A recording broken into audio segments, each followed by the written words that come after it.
Hi, this is Melissa, and Dr. Bonnie Hennig-Trestman is our incredible special guest today for our webinar on Zoom, Lunch with Docs HD, talking to kids about HD. This is such a delicate and important topic for all of us moms and parents who are living with this disease. And Bonnie has a lot of years of experience working with this. She's also a teletherapist, which she's going to give us a little introduction to. And we're just so happy and thankful.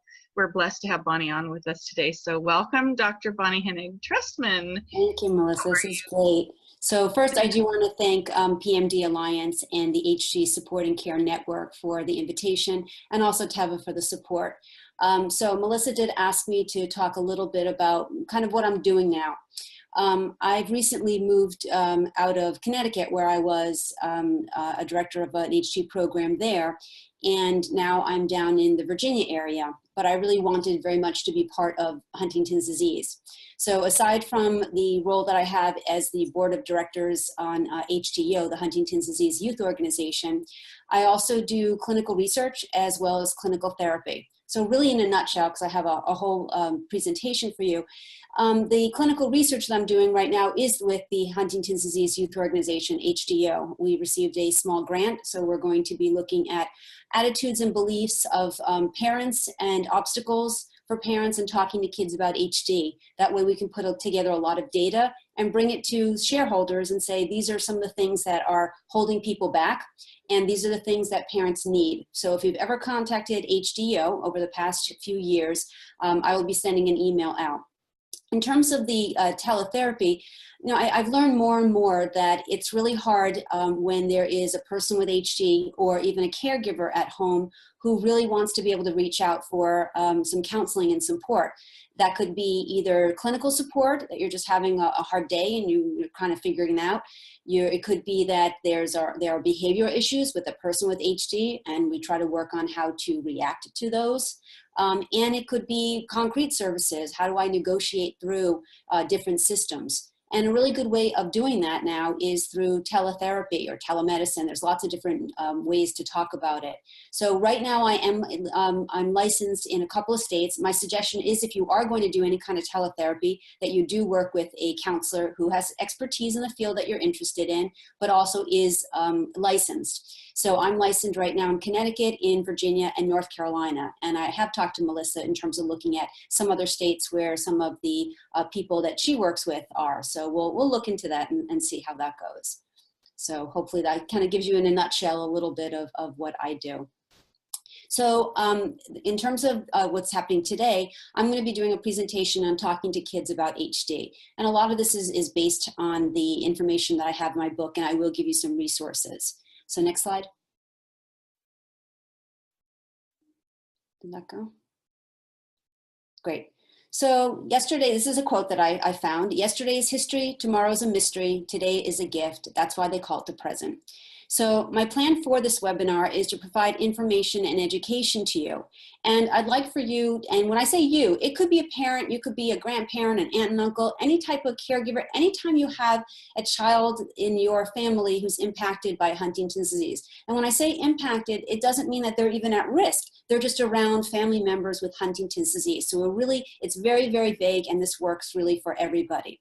So I really want you to think of this presentation today as a gift, meaning that some people are going to open it up and say, this is exactly what I need, and this is fantastic. Other people are going to say, nope, don't want this. They're going to pack it up and try to return it. And still the third type of person is going to say, you know what, I might not be able to use it right this second, but I'm going to wrap it up and kind of put it in the back of my closet, and maybe I'll be able to use that one day. And I'm telling you this because I realize that not every family is the same, but there are similarities between families who deal with crisis and chronic illness. So by recognizing these similarities, I'm able to discuss a whole bunch of things. Next slide. So I'm going to talk to you about understanding the reasons for talking to kids about HD, knowing the who, when, how, and why, and how to talk to kids about HD, learn about kids' emotions, learn a little bit about different ages and stages, and learn approaches of sharing information. Next one. So families affected by HD definitely have an additional stressor when kids are involved. And many times parents and caregivers really feel that the best way to protect their children at that time is to shield them from the knowledge that HD is in the family. And that might meet the needs family at that time, but I need to let you know that it can be really detrimental in the long run. Many adults who have been in my practice, who are currently in my practice, state that HD was hidden from them when they were younger. And it makes coping with HD that much more difficult. They feel, these now adults feel that they had made choices that they might have made about their own lives without all their information right there in front of them. And that can be really difficult. So really some of the reasons are that a child has the right to know about things that affect the family. And by not talking about it, children learn that there isn't trust. And children, believe it or not, know that something's wrong, even if you don't verbally discuss it. And sometimes they actually have fears that the real situation, maybe that they caused something to happen, is more than what actually is going on. And it causes that family, it causes the children in turn to develop anxiety. And really not talking about HD gives a message that it's too terrible to discuss. Next one. So also more reasons are children might eventually find out the truth from someone else. Sooner or later it comes out. Children are definitely learning more and more about genetics in school and definitely on the internet. It's all over the internet. And one example is a family that I worked with where the father had Huntington's disease. The mother really felt in her heart that she needed to tell this child about this, and she worked with me for a really long time. And said, you know, okay, I'm going to have like a date, a girls' night out with my daughter. And 2 days, you know, when she was going to tell her daughter about Huntington's in the family. And 2 days before that, her daughter came to her, before that date, her daughter came to her and said, you know, Mom, we're learning about genetics and biology. And, you know, the teacher was putting on all of these things, all these different kinds of genetic illnesses. And she was talking about, you know, the symptoms of some of these illnesses. And she wrote down some of the symptoms. And it really felt like, you know, that one of these categories was something that I see, you know, happening in Dad with some of the movements and some of the things going on. And it was called Huntington's disease. And, you know, is that what Dad has? And the woman really needed to take a deep breath and said, yes, you know, this is what one of the really important things I was going to talk to you about on our date night. But she had the tools and she went forward and she said, okay, you know, I really want to be able to discuss this with you. I needed to figure out how, and now it's going to be a really good time. So it was just one of those things that it just sort of happened that way. And please do know that children who are informed can be a comfort to you. You're not going to feel like you have to put all this energy into remembering what you said to them. And also, children have an amazing ability to deal with difficult situations. We need to remember that fears are learned. You know, when a baby sees a spider or a snake or something like that, they're not automatically afraid, but they see another person who is, you know, scared of something or has a reaction, and that's learned. So when a child, you know, is talking about Huntington's disease, they don't have a baseline of, oh, this is scary. And if the person with HD shows behavior, now that child has an explanation to say, okay, so this is the new normal. This is what's going on. And I'm going to consider, you know, continue to love and show affection towards that person. Next one. So in terms of who should tell the kids, if you can, if you're the parent with Huntington's disease or the well parent, you should tell the child about Huntington's disease. And I understand for lots of reasons that might not happen, that might not be able to happen. And the next would be, a next suggestion would be a close family member, somebody that the child really trusts. But you really need to make sure of two things. Number one, that that person does have a lot of knowledge about Huntington's disease, and they're not going to just start sugarcoating it. They don't have to give them all the information, but they really need to be honest with this child. And then the third, sometimes if a family member or you can't do this, is a professional. And my one thing in terms of the professional is that if you are bringing a child into a new building with strange people for the very first time and they have no idea what's going on, it can be really scary. So my suggestion is at least being able to say, you know, Dad's been going to the doctors and I want to bring you in so that the doctor can talk to all of us about what's happening. I think that would be a good idea. So do make sure in terms of the professional that they have expertise in Huntington's disease. I think that's really important. Next one. So when should you tell your kids? at any and all ages. So I have definitely heard the gamut. I've heard that they're too young, they won't understand, they don't want, I don't want to ruin their childhood. They're in school now, they're studying, they're in high school, they're getting ready for, work or college. They met somebody that they just like now, I don't want to tell them. They're getting married, she's pregnant. Really, the younger that the child is, obviously the more basic the information should be, and we'll go over that. And obviously adolescence is going to be a time for more specific questions. But remember, it's never too early. But also remember, it's never too late. Many times after these talks I give, I have people coming up to me saying, I did it wrong. I haven't talked to them and I just did it wrong. And my answer, my response to that is, no, you didn't. You did the best job you could at that time with the information you had. So there's no wrong time. You can say now, okay, I got information. I think it's really important that I start telling you about this. So there's no early, late, now's the right time. Next one.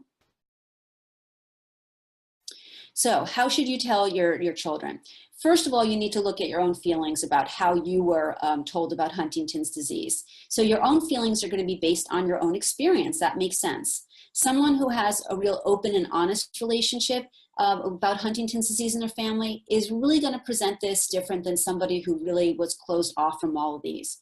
So no matter what, it's really important that you look at your own feelings and say, am I angry? Do I have strong feelings about this?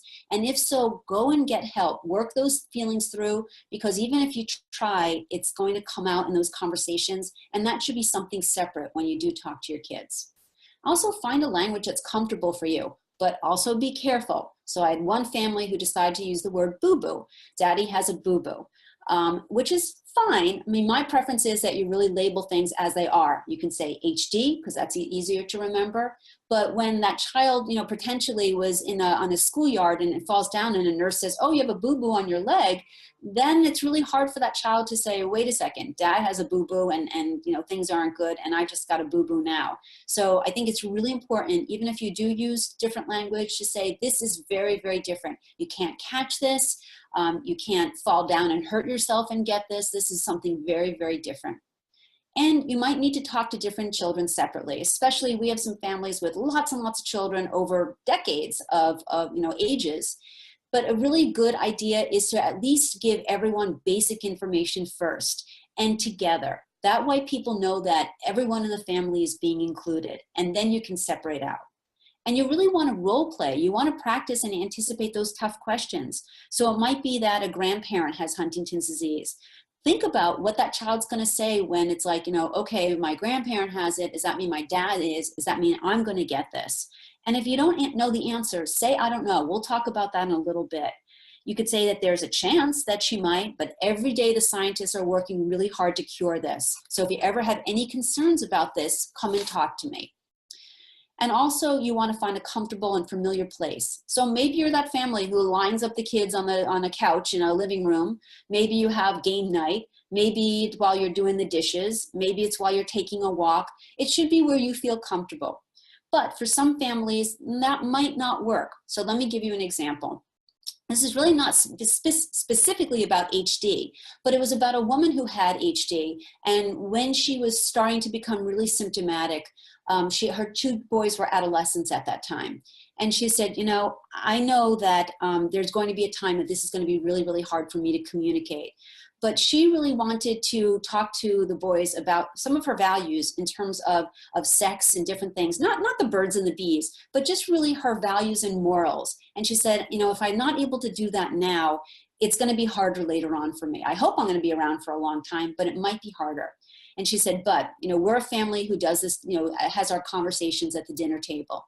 But I sit across from my husband and the two boys are going to look at each other. And the minute I start to bring up something like this, they're going to roll their eyes and they're going to be under the table screaming, Dad, make her stop. And I said, okay, where else are you by yourself? And she said, well, neither one of them drove at the time. And she said, the mall's about 20 minutes away. I said, this is perfect. They're in the back seat. You don't have to look at them. They don't have to look at you. You lock the doors and you say, here's my 20-minute spiel. And she had to practice it and she had to think about what she was going to say. But she felt really relieved afterwards to say, I said what I needed to say. So I think that that's really a good thing just to think about in the future. Next one. Okay, so what and how much should I tell my kids? So first of all, truly the experience of talking to your children about HD is less distressing than the anticipation leading up to those talks. And let me tell you what I mean by that. When you are thinking about doing something, usually people will worry about that much more. And then when that time comes, you're like, this wasn't as bad as I thought it would be. And I can't say it's 100% across the board, but another example is like with advanced directives. I'm a huge proponent of advanced directives, of looking into living wills and talking about what you want done if you are ever in a situation that you can't say what you want done. And I would be a huge hypocrite if I didn't do my own advanced directives. And I know when you're really putting those things on a piece of paper and signing them, it's really difficult. I happened to do mine with an attorney. And when I went into that office and signed all these papers, even though it was what I wanted, I was sure when I walked out that I was going to get hit by a bus, or the next week I was going to get, this awful illness. And then as the time went on, it was like, you know what, it wasn't that bad, and this isn't going to happen. This wasn't the worst thing that was going to happen. So the anticipation of, oh my gosh, I've got to make this appointment, I've got to sign this, I've got to make sure everything is in order, was so much more anxiety provoking for me than actually doing this thing, which took minutes. So the first thing I want you to think about is tell children information that they understand. The second we're going to talk about is listening to them. The third is telling them how you feel. Then I'm going to go over some of what I call being aware of the don'ts, and also some ways to talk to kids. Next one. Okay, so in terms of telling information that they can understand, if you think about feeding a baby, the first time you feed a baby, you put a little bit of mush on some kind of spoon, you feed it to the baby, and you wait, and you're like, okay, how is the baby reacting? You can tell. If the baby's like, oh, this is interesting, then you give a little bit more. If it doesn't work out, you don't just keep forcing the baby to eat. You have to give little bits of information. Also, it's really important, I do this with adults as well, definitely leave them with a feeling of hope, no matter what. I think that any conversation that I have when I'm doing counseling, there's always like, okay, do we have a plan? And always having a feeling of hope. The same is true when I have discussions about research, about Huntington's disease, about the future, that right now the future looks really, really, really bright. So I think that's really important. Every single conversation is an upshoot of there's going to be hope. And also remember, for kids, whether they're young or older, let them know that they're always going to be loved and cared for. Even if this is totally not about them at the time, a child's going to be like, oh my gosh, what's going to happen to mom or dad? And does this mean, what's going to happen to me? So it's really important that they know that their future is going to be secure. Next one. All right, so listen to them. Answer questions simply. So for this, you don't have to go into like CAG repeats and all kinds of technical information and biology 101. You just say, we had this blood test and this is what it showed, that I have this gene for Huntington's disease.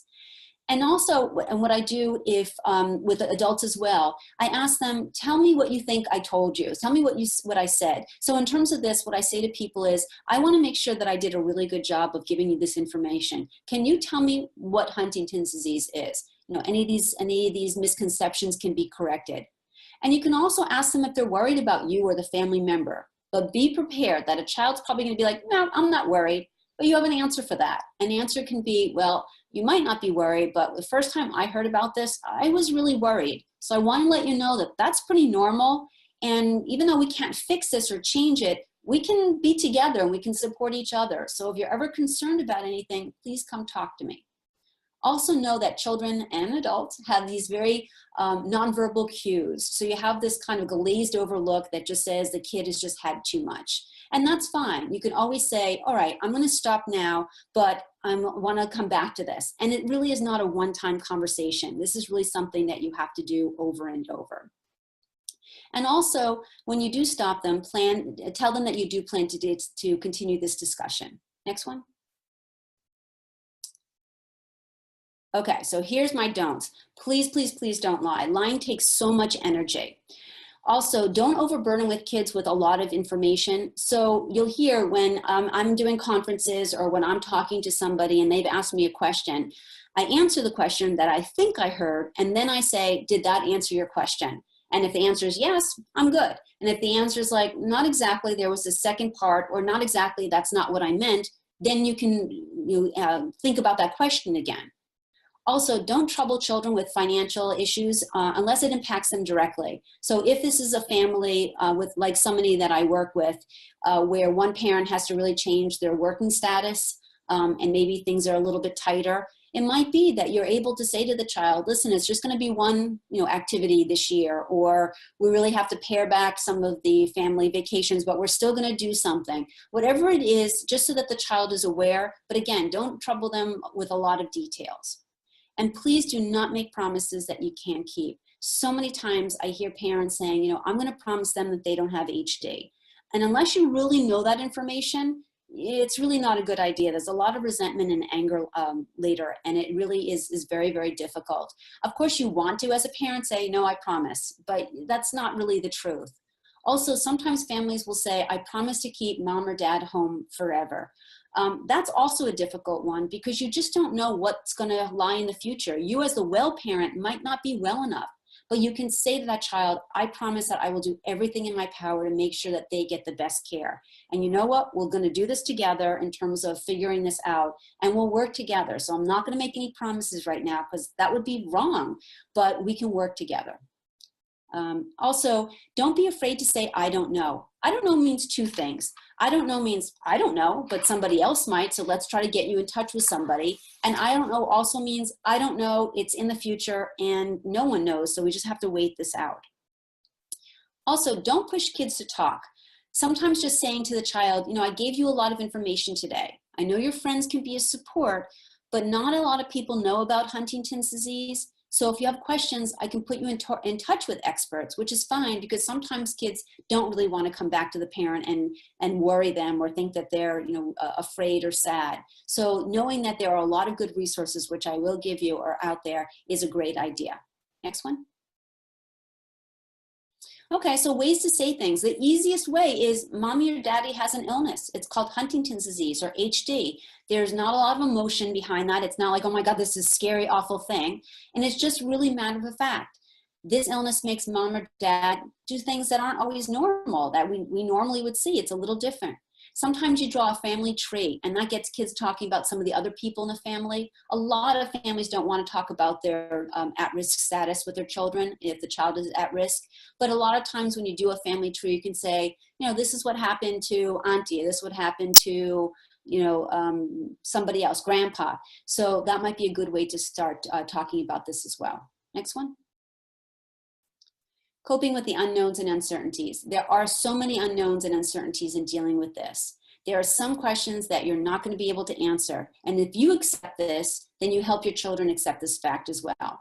And you want to find out as much as you can to make the unknown more familiar.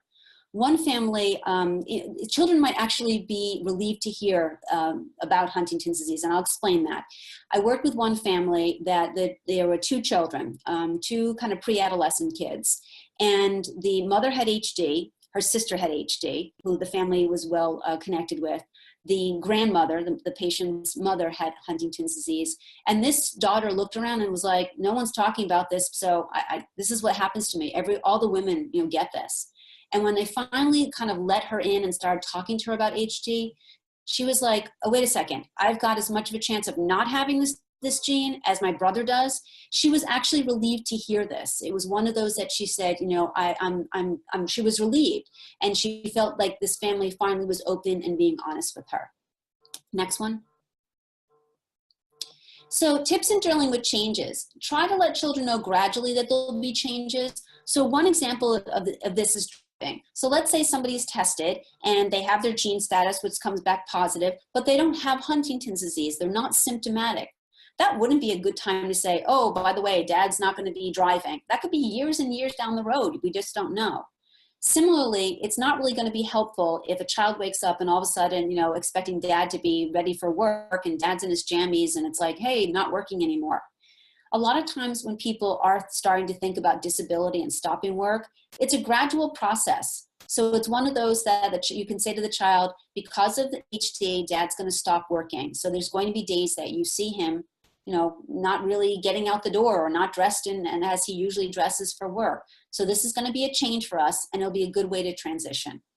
Also, you want to try to keep the household routines normal as possible without denying the illness. I'm not saying that dad should get up and put on his work clothes and then not really go to work. All I'm saying is that maybe dad is in a situation that he's symptomatic, but not so far along that he can't help out.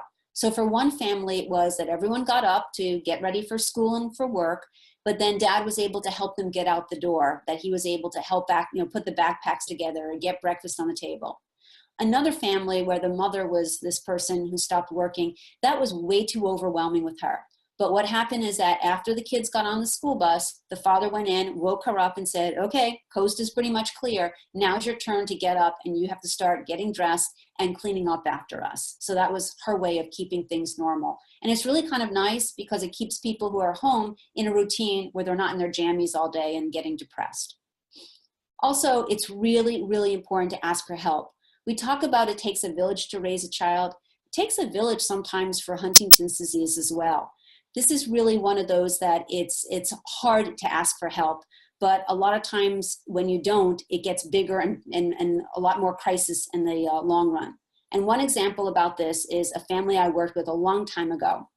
They were really like the ultimate soccer family. There were two kids, very, very involved in their travel team, their high school team, all kinds of club teams and everything. And it turned out that the parent had Huntington's disease, wasn't doing well, and the well parent needed to go back to work as well to kind of supplement because there were some issues. It made it really hard. This family did not want to talk about Huntington's disease with anybody, even with their close friends. So they really withdrew themselves. The kids stopped playing soccer because they couldn't get to these different things. They started hanging out with some kids who weren't exactly the best and getting into a bit of trouble. And things really kind of got out of proportion. So much so that, when we sat down with the family, we said, you've got some choices here. You can go along this trajectory, this path, which doesn't seem good, or we can make some really big changes. And the family, kind of took a deep breath and said, yeah, we need to start talking to the kids. We really need to start pulling in the community. So what wound up happening is an absolute 180 degrees, that they went from not asking for any help to a point where I went into this town and did like a town hall meeting where there were people from all over the town coming in, where I taught them about Huntington's disease and just said, this is what's happening. They, that the family doesn't want pity. They don't want to be discriminated against. And there was this outpouring of love. There was like, the meal trains where they were going to be dropping off meals. They were going to try to get the kids back into some of the sports and know that there was somebody who was going to transport them. There was the coaches were helping, the teachers were helping. Now, I would be lying if I said, all birds and flowers and everything was fantastic, in a day or two. It wasn't. It took a long time to undo a lot of the stuff, but this family really did so much better in the long run, and the kids were much healthier in the long run as well. The next one is being as flexible when necessary. So this is what I call the scenario of the movie day. Movie day was when a family was very, very open about Huntington's disease. There was a dad and there were two children, and the mom had Huntington's disease. A lot of behavioral issues, which we really tried to work on, and she was receptive to it, but had little outbursts here and there. And this father said to each kid, okay, everyone knows about what's going on with mom, but we're going to have movie night. And we're going to go out to the movies. You each pick a friend, and they know about Huntington's as well. They know everything that's going on. But, kind of think about your, what might happen. And again, it's not because of mom. It's because the behaviors of Huntington's disease. Everything was going well. And sure enough, with all the chaos that was going on, mom started having a tantrum. They had enough information and resources available to them that they said, you know what, mom, we know that you need to go to your bedroom. You're going to shut the door. If you need something, we're here, but you need to kind of calm yourself down. We know we can't just go out. But what the family did is, the dad made a huge bowl of popcorn. They were able, this is way back in the Blockbuster days where they had to go out and get some of the videos. They went out, they did videos, they came back with, all kinds of different movie type candies and popcorn. Mom stayed in her room, but everyone was fine. And it wasn't perfect, but the kids knew that this was not about mom. This was about her behavior, and that it happened. They're going to try again another day, but they were still able to do something fun together. My last one is having an emergency plan. And I really do spend a lot of time on this slide and also in my book, because I think dealing with the changes is really important. So emergency plan is very similar to being flexible. This was a family that got an invitation to go to an affair, like a wedding that was a little bit further away. They had lots of notice, obviously. They were able to, they were getting ready to go. They were having their hair done, and they were going to have dresses, and they were going to be, all dressed up, and they got a hotel, and they were going to drive there. But the mom said, I know my husband Joe, and I know that there could be a time where he's excited now, but that something could happen where he's going to have some of these behavioral outbursts and not want to go, but we want to go. And I've talked to the kids about this, and we kind of have our plan A, which everything goes smooth, and the emergency plan B. So she talked to Joe is the patient, Joe's friend Charlie, and said, here's the date. It's 2 months in advance. In case, that he doesn't want to go, it's like a Friday night to a Sunday. Can you come over? Here's a list of the medication. Here's a list of everything that's going on. And just in case I need you at last minute. Charlie said, absolutely. So I think, again, with all the chaos and all the difference, this is also what happens when people say, oh, we're going to go to Disney World, or we're going to go on vacation, or we're going on a cruise. That's where a lot of these behaviors happen, because people are uncomfortable. Even if it's a happy thing, it's all these different new behaviors, and they're afraid. So all these bad behaviors can come out. So this family knew. They started packing up the van. They got everything, all the dresses and everything, and it was just too much for Joe. And he started screaming, I'm not going, you're not going. And they kept putting stuff in the van. And the mother came over, and the wife came over and said, Joe, you need to calm down. And if you can't, that's fine. Charlie's on his way. And Joe started going ballistic. And she said, we're going, but Charlie's coming over. If you want to have this behavior while your friend Charlie's here, that's up to you. But you're going to be safe. Everything's fine. You don't have to go. We're going to miss you, but you don't have to go. Family, Charlie came over. Joe settled down. He pulled it together because it was not somebody in the family. He was able to pull it together. And this family went. And they were sad. They wanted to go to this family affair with Joe, but they went and they had a good time, and they knew that he was safe. So there's that emergency plan. So you really need to think through things through really, really well. Next one. Okay, so I'm going to go over different ages and stages. You'll see right up the chain from babies to adolescents. And these are really just kind of a couple bullet points. I go into a little bit more in my book, but these are just things to kind of think through. So in terms of babies and toddlers, children might not understand words, but they pick up on a reaction of the caregiver's emotion. So if you think about it, if you're holding a baby and kind of, rocking and doing that little baby talk, the baby's gonna, interact with you and kind of coo back. And then if you have a baby and you're screaming and you're crying and, you're feeling erratic, the child, of course, doesn't understand the words, but is going to pick up on those emotions. So it really is very, very important to use a soothing voice when you talk to babies and toddlers. Give lots of hugs and be patient, especially with those toddlers when they show signs of eating and maybe sleeping. And try not to argue in front of babies and toddlers. And I have lots of family who says, we don't argue in front of them. Well, the kid's in the next room where you think is sleeping, or even downstairs, or even 2 floors up. And that child is picking up on all of this. So it's really, really important to monitor that. Next one. So the children ages 2 to 5, you want to keep routines as normal as possible.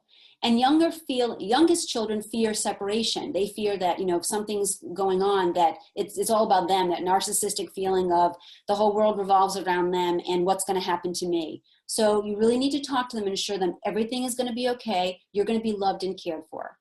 And also young children sometimes feel that they have these magical powers. If they wish for things, good or bad, that they're going to come true. That's that, I hate you, you're the worst mommy, I wish you would die, when they're not getting their toy or candy or have to go to sleep. So those are really important to make sure that you tell this child nothing that they've said or done is causing Huntington's disease. Absolutely. Even when they feel awful, even when they say mean things, there's nothing that can make things bad or good happen. So that's really important to keep talking about that. Next one.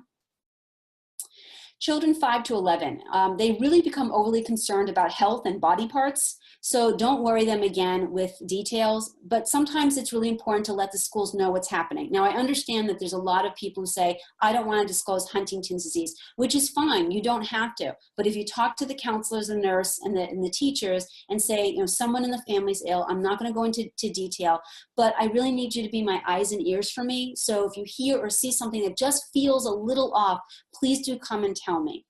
And also in these stages, you might see changes in eating, sleeping, schoolwork, friends. Children start to regress sometimes. They'll start sucking their fingers or their thumb. They might have accidents. They might have, bladder or bowel accidents. And that's a sign that the kids need attention. It's not that it's normal, but obviously there's something going on, and a child just can't say, hey, I'm having some anxiety over here. This is their way. So that's when we really need to say, it's not just, it'll get better. You really need to start talking to somebody in terms of addressing that. Next one. And then teenagers. We could be spending a lot of time just talking about teenagers. So know that it is normal, to this stage, that they're having mood swings and anxiety and depression. So when I do talk about this, think about those things. Mood swings, anxiety, depression. Those are symptoms of Huntington's disease. There are many adults and teenagers who are like, oh my God, I'm having mood swings. Oh my gosh, I can't remember, a friend's name, or I dropped a fork, or I yelled at somebody, or I want to kick the dog. They're thinking and they're putting themselves under the microscope saying, I have Huntington's disease. So it's really, really important. On top of all that, they're trying to be independent. There's that kind of push-pull, and they might become withdrawn when HD is discussed. So it's really important to provide simple but factual information for a teenager to review privately. But this should be in addition to a conversation, not just here's some brochures, or here's a website, or here's some people, and we're not going to talk about it. But remember, don't force a teenager to discuss. Simply provide information about HD and let them know it's okay to have good and bad feelings about this, and tell them that you're available anytime that you you want to, if they want to talk to you or somebody else who has expertise. Again, I will give you resources. Next one. So if you never show how you feel, a kid is not going to show how they feel either. To me, it's kind of like a boiling tea kettle. If you don't let off some of the steam, it's just going to kind of blow. It's going to go. And it's the same for feelings. So if a child doesn't learn to express themselves, then they might become frightened when they do have strong feelings. And so when this happens, kids can react in different ways. So there's always that kid that can feel sorry for themselves. Why is this happening to me? Even though obviously it's a family issue. They might feel angry at the affected person for being sick. They might be angry at the disease and then take it out on the well person. They might try to become, that superhuman and set unrealistically high goals for themselves. They might feel scared that something's going to happen to the person when they're not around. So they always try to be around. Next one. They might withdraw in order to become independent. So if I'm not close to you and something happens to you, it'll be fine, which obviously it's not. They might resent the fact that they need to take care of the affected person. They might make a joke about everything, that class clown to cover everything up. And some children will act out to try to get attention, or they might say that they don't feel well in order to stay with the affected person. So a note here is that obviously kids get sick. But when you've got that kid with that chronic headache, that chronic stomach ache, again, a lot of times they're not able to say, I'm having a little bit of anxiety here, or I'm having some issues and I really need some help. Those are all good things. Next one. So what do you do when kids do have these emotions? Really important to keep setting limits. Those are the disciplines. It's normal to see some acting out when there are changes in families. So communicate with your children that you love and accept them, but not their misbehavior. You really also want to reward the good behavior and let them know how much you appreciate their help. And also really set limits with the internet. Just like us, when we found out about Huntington's disease, everyone was on the internet when it came about and started getting all the stuff. And there's some really scary stuff out there. Let your children know that if you're going to start Googling this stuff, if you're going to look it up, there's going to be really scary stuff. But there are some really good websites. So one of them is hdo.org. It has HDYoLand, has very simple information. It has chat rooms that are monitored by professionals. Lots of really good information to connect people all over the world. Next one. And share. Try to do things together as a family. Laugh together. Laughter is certainly the best medicine. Try to make up inspirational slogans and post it around your home. I have one family who, the person who was sick, her slogan was, I have a lot of living left to do. And it was just like these little, thinking about you today kind of thing. So they would post notes for each other. Share stories and uplifting experiences. And when you create positive memories, you're teaching your children, you're giving them a gift. You're saying that it's okay to have fun, even in the midst of sadness. You don't have to always be home. I have so many family members, adults, who say, I can't go out, I can't leave him. I can't go and have fun. Well, why? Because, you didn't do this on purpose. Even if you're the adult who passed this gene down, you didn't do that on purpose. You didn't give somebody Huntington's disease. It's really important to take care of yourself. Again, that way your children are gonna know it's okay for me to take care of myself and to have the respite to recharge my battery so I can take care of others. And remember, there is a small silver lining. You can make a difference in how you choose to respond to HD. Next one. So know that children can grow in their ability to face difficult experiences. One of the first times, and this is way back in like 2002, 2003, I did this talk, and there was a young person who stood up and talked about a girl that she met at school with in a wheelchair. And no one ever really seemed to go up to this girl, but this young lady who had HD in her family definitely did. And they became friends. And I don't think that that's a coincidence. I think this child was indirectly taught that somebody could look and be different and still be absolutely fine and a really good person. So for me, what I have seen over the years is that children might become more self-confident and more independent. They might become more responsible, and they might become more sensitive to other people's needs. And they also grow in their ability to understand and love another person, even if that person is different. So there's a lot of tolerance that I have seen, a lot of difference in the children who are growing up in these families where it is discussed openly. Next one. So here are the resources I talked to you about. So number one, there's a copy of my book. The website is talkingtokidsaboutHD.com. The book can be ordered through that. I send it right out to you. And there's lots of organizations. A couple of them are hdo.org. It's a website, but it's also an organization written by young people for young people. Lots of really good information. And hdsa.org has a publication list. Their organization is NYA, the National Youth Alliance. Canada has YPAD. There's other countries that have their own connection to young people, but a lot of them are not funneled through, but a lot of them work with HDO as well. So they're independent, but they work all together, which is great. We have camps through HDO, which is incredible. We have 50 kids, at least the North America camp, 50 kids from Canada and the United States that go to a camp. This year it's going to be out in San Diego or near San Diego, and they are immersed, in education and support and love, and just these wonderful activities that they do. They get a respite for about 4 or 5 days. Everything is paid for. Only thing that the parent has to do, or the caregiver or guardian has to do, is get to the kid to a airport or a train or whatever it is and get them back when it's time. The communication is great. Everything's wonderful. And it really changes these children's lives. If you can, on YouTube, just Google HDO North America Camp, and you will see 2 or 3 minutes of these incredible, wonderful kids. Ages are about 15 to 23, but that's negotiable.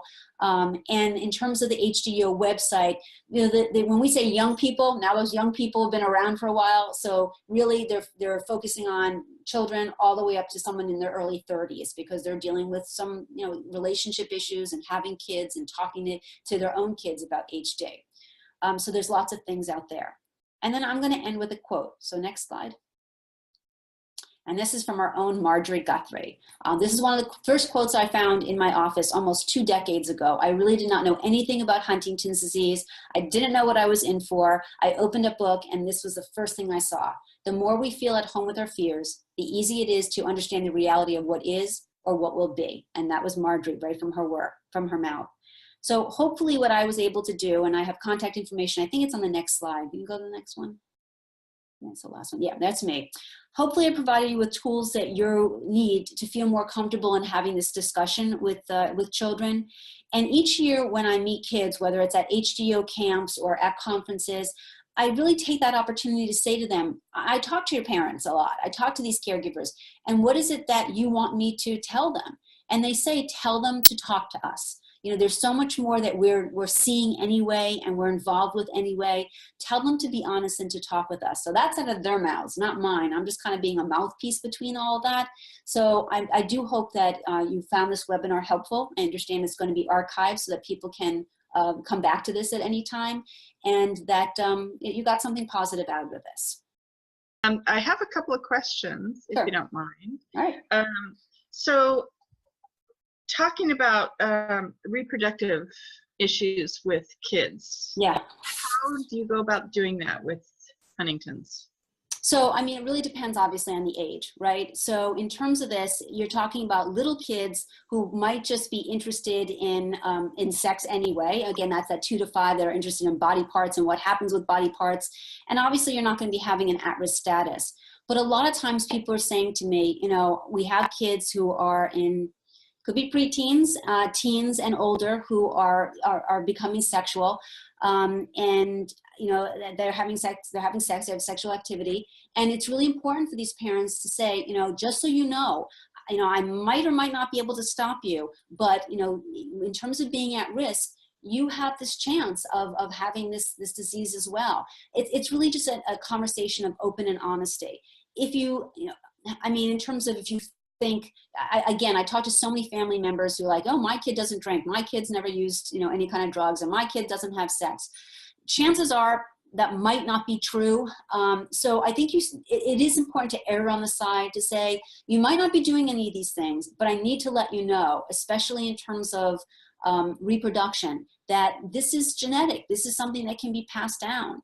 And, you know, I think it's really important. If you don't want to talk to me about it, we need to hook you up with somebody, a doctor, you know, somebody who can to discuss all this with you. Because remember, and I learned this from the genetic counselor that I work with, if you are not looking to have birth control, you are planning a pregnancy. So, I mean, people are like, oh, this is going to happen just once. No, if you are not on any kind of birth control or abstinent, obviously, then you are planning a pregnancy. And I think that that's really important for kids to know about. And again, that's one of those talks that, yeah, that's one of those talks. It's like, oh, I don't want to have this. Okay, when the parents come to me and say, now she's pregnant, it was the time, right? It was just one of those scary times. And you can say, I don't know what you're doing, and I'm going to give you my values about what I think you should or shouldn't do. You can say that as a parent, but here's the reality that, you know, if we need to talk to someone in terms of trying to prevent a pregnancy, this is what's going on. But, and also do remember that, you know, for some people, and it's adults as well, we had people who were tested in our clinic, were positive, and then decided to get pregnant the old-fashioned way. That's not a judgment call. It's just being aware and being educated. So it's something, you know, again, it's not to say, oh, this is, you know, don't have a child. Absolutely not. You know, who are we to say that? But it's to give information to the child and let them be aware. Does that answer that question? Good answers. Yes. Right. Yes. Are there indicators that might prompt you to start talking to them about this? Again, I come from a very different place that when I'm working with children, it's a conversation of, you know, do you know? I'm going to give you information. And again, you know, I think that if a child is forming these relationships and forming, you know, bonds and starting to go out, even if you think you know where your child is, just to, you know, and I don't mean to be like, you know, you don't know where your children are, but this does happen, right? This really does happen. We know this. We see this all the time. So again, it's just to say, all right, when they hit puberty, when a young girl is able to become pregnant, you might not want that at 14, 15, you know, or 13. It does happen. So I think that it's really the age, and to be able to say, you know, being able to say in terms of Huntington's about the at-risk status, that's where you can start. You don't have to start and do everything all at once. You know, it's like, okay, you're at risk and now we got to get you on birth control. No, that's a little much. So you really need to think about these in little chunks of being at risk. So, you know, you can start talking about, okay, we know that you and your siblings are at risk. What does that mean when someone has a baby, that they are, you know, 50% at risk? You can start having that. And then as they hit puberty, you can start saying, okay, you know, my preference is that you do or you don't, or I don't care, whatever your preference is. So when you are becoming sexually active, even if it's once, if you're becoming sexually active, then we need to start thinking about, you know, about what would happen.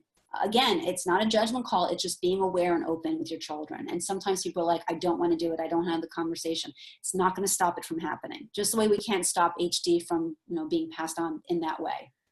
Kind of the baby food metaphor.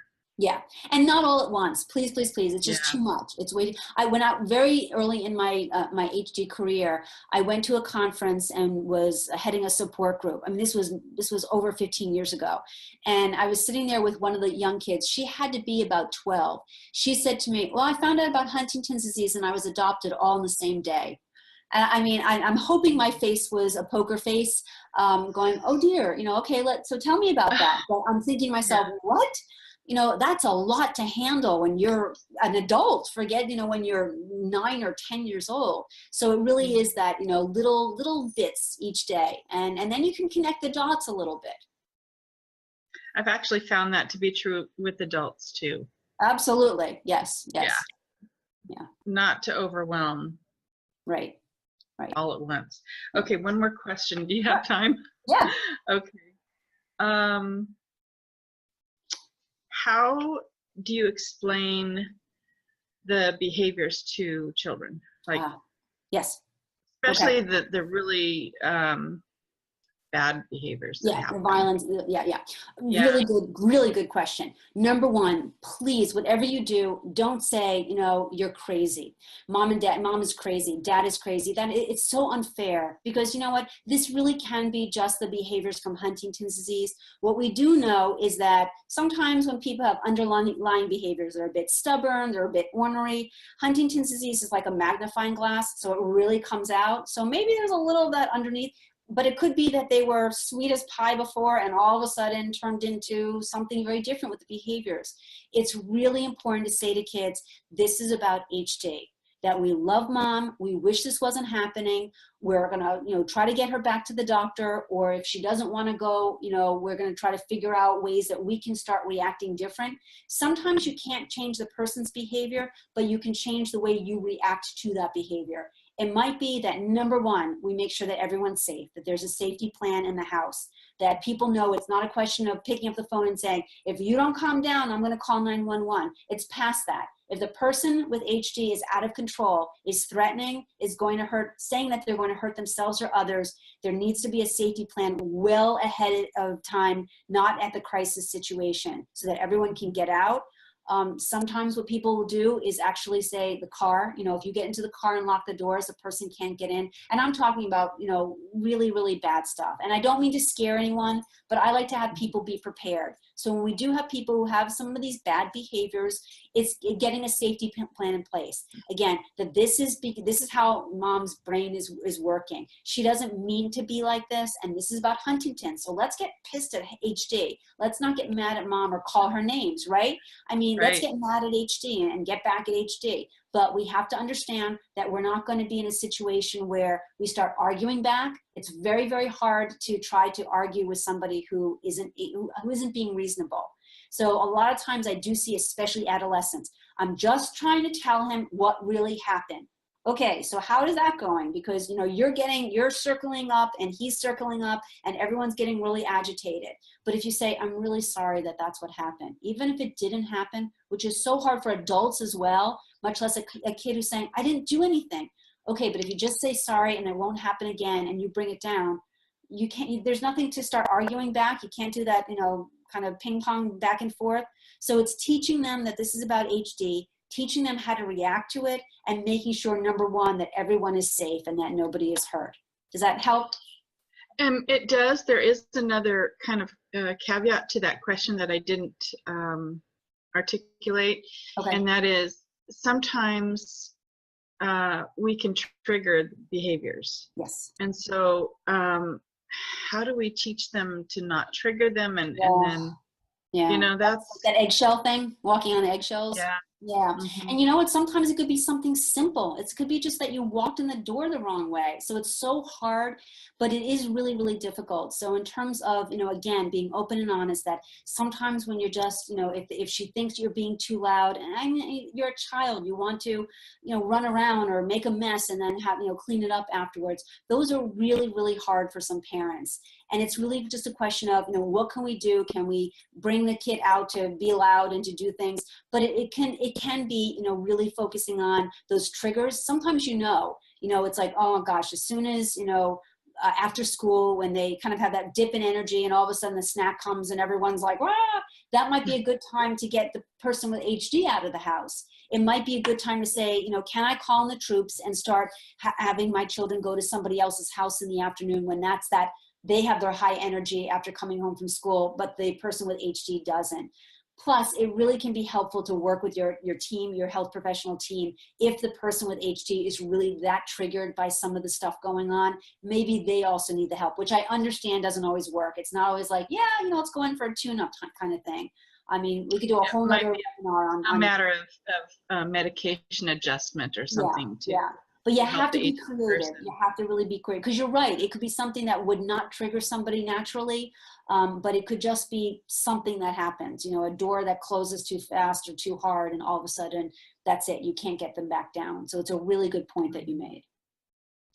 And then sometimes with an HD person, sometimes their habits or behaviors can then teach the children bad habits and bad behaviors. Right. And then Right. that's a whole nother situation. Yes, absolutely. And again, you try to get in there and label the stuff that yes, you're right, that's what dad's doing, but that's not okay. That's his Huntington's disease. But you know what? It's not nice to say those things. And, you know, and I'm sorry he did say that. You can say that. I'm sorry that he did say that or do that behavior, but that's not okay. And, you know, again, when that person with HD is saying those words or using that language or having those behaviors, being able to say that that's not okay. We're going to try to work with the doctors to do that different, but it's not okay. You really need to get in there and label that and discipline it. And I know it's hard because a person with HD is doing it. Why shouldn't I be able to do it? But you have to recognize that and not match it and not mirror it, because you can be other people, other adults and older children in the family who are able to say, that's not okay. It's harder to stop with dad. We're going to try, but we need you not to do that same behavior. So that leads me into the next and final question for you. Okay. You know, we talked about teletherapy, and I think this is such an important function for you as a professional to be able to talk to people in their own homes. Yeah. And especially with an HD family where they may be really secluded or isolated in their home. Do you counsel with children as well? Yeah. So again, just the way you would with a a consent form, you would be doing that with family, and then the parent would be checking off. Again, in terms of children, there's sort of sometimes. Also in Connecticut, I had a private practice of people who did not have Huntington's disease or any neurodegenerative illnesses, but it would be with adolescents. And the typical scenario is that the family brings this kid and says, "Fix them." You're like, got it. I mean, it's not a magic pill. A lot of times it is the family. It's your reaction to how the child is behaving. So just by saying, okay, kid, go in and let's have Dr. Hennig-Trestman or anybody fix them is really a myth to me. So, a question would be, okay, let me talk to the parent. What do you see as the issue? Talk to the kid. What do you see as the issue? Talk to both of them. Okay, so this is what we're getting. He's not listening, she's not listening, this is what's going on in the family. We really need to, again, try to think about reactions to behaviors that happen. So yes, you want to be able to say, let's set limits, let's figure this out, let's see what's going on. But it really, to me, has to be a family affair. And that absolutely can happen with teletherapy. Again, if you're gonna find a therapist, not somebody who just hung out a shingle as a life coach or therapy, please do make sure that they are professionals. Make sure that they're licensed in their state. My preference is that I'm licensed where I'm sitting and licensed where you're sitting so that we're covered. And it's going to be a lot of paperwork up front because, if I never met you, if I don't know who you are, I need to have you sign all of this stuff because we don't have really good laws in terms of cyber, issues and cyber therapy. But I think that there is a way to address exactly what you said. But it's not just sitting a kid in front of this and saying, fix them. It's much, much more than. You have to be open and up to the work. Just the way you are with somebody with Huntington's disease who maybe doesn't want to go into see their doctor. There's things you can do, but you have to do the work and have to be ready for that. Does that make sense? It's a team approach, team effort. Yep. Right. Yep. Hi, Mom.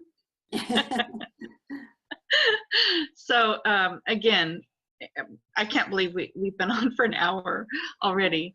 And I just thank you so much for your time, and your expertise is just phenomenal. Your experience and all the work that you do for the HD organizations, the youth organizations, the camp. Man, you're amazing. So again, thank you so much. And give us your Talking to Kids About HD website again. It's talking Yeah, to if kids. you think, if you just Google, HD.com. if you Google exactly what you're thinking, talking to kids about Okay. HD. I just try to make it real easy by squishing all those into one word, talking to kids about HD.com. And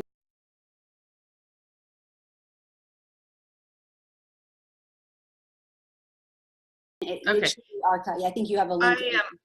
I actually ordered your book, so I was hoping to have it here before the show, before the really? webinar. Okay, I'll have to look and check because I didn't get any. I'll have to check that. I'll talk to you about it. Okay, so you know, I have grandkids, and you know, I've been a parent for many years, and continue to take care of my oldest son. So, you know, it's never too late, like you said. It's never too early, and it's never too late. That's right. That's right. So thank you so much. Tuning in, then you can do this.